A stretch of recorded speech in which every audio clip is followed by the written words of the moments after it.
এটা আসলে আমার কাছে মনে হয় অনেকটা আল্লাহর ইচ্ছা, অনেকটা লাক। জানি না, প্রতিটা ডিরেক্টরই চায় তার ছবি ব্লকবাস্টার হোক, ইন্ডাস্ট্রি হিট হোক, সবসময় হয়ে ওঠে না। তো সামহাও আমার লাকটা ব্যাক টু ব্যাক 3বার লেগে গেছে, হেট্টিক অলরেডি হয়ে গেছে পরাণ, সুরঙ্গ, তুফান। এবং আমি চেষ্টা করেছি পরাণ থেকে একটু বেটার করার সুরঙ্গ, সুরঙ্গ থেকে আরেকটু বেটার করার তুফান, এবং তুফান থেকে আরেকটু বেটার করার তাণ্ডব। তো যেহেতু বেটার করার চেষ্টা করতেছি, আমি আশাবাদী ইনশাল্লাহ আবারও সফল হবে। আর একটা জিনিস আমি একটু আগে কাউন্ট করছিলাম, এবারও 7 তারিখে ঈদ, এটা আমার 7 নাম্বার সিনেমা। তো সবকিছু মিলায় মনে হয় লাকি 7। এবং আমি চেষ্টা করেছি যে আসলে এই ছবিটা এমনভাবে বানানোর, মানে আমি 1 বছর ধরে এই ছবিটা প্ল্যান করে বানিয়েছি, আমি তুফানে পড়া কোনো ছবি বানাই নাই। তো এই ছবিটা আসলে আমরা অনেক কিছু রিভিল করিনি আপনাদেরকে, আমরা কি বলতে চেয়েছি, কি গল্প।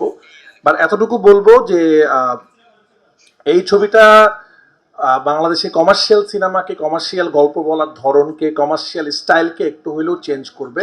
শুধুমাত্র স্টাইলিংয়ে না, স্টাইলিং এবং স্টোরি টেলিংয়ে এটা অনেক চেঞ্জ করবে। এবং এটাতে আপনারা অনেক কিছু পাবেন যেটা হয়তো কোনোদিনও বাংলা সিনেমাতে পান নাই।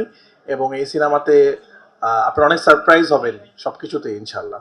তো আমি চেষ্টা করেছি আমার 7 নাম্বার সিনেমাতে। এবং খুব বেশি কথা বলবো না, একটা কথা আমি বলতে চাই যে একটা সিনেমা কিন্তু একজন ডিরেক্টর একা বানাতে পারে না। এই ফিল্ম বাই রায়হান রাফি থাকে, কিন্তু আসলে এটা একটা টিম মিলে বানায়।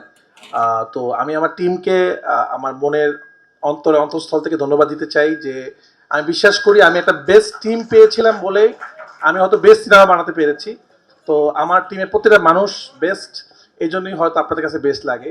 তো আপনারা সবসময় হয়তো শুধু ডিরেক্টরকে প্রশংসা করেন, নায়ক নায়িকাকে প্রশংসা করেন। আমি আশা করব আপনারা যে কোনো সিনেমা রিলিজ হওয়ার পরে পিছনে মানুষগুলোকে নিয়ে আলোচনা করবেন, তাহলে তারা আরো বেশি বেশি ভালো ভালো কাজ করার উৎসাহ পাবে। তো আমি নাম কারো বললাম না, একজন নাম বললে অনেকে নাম বলতে হবে, আমি ফুল টিমের কথা বললাম যে বাংলাদেশের বেস্ট টিম নিয়ে আমি কাজ করেছি।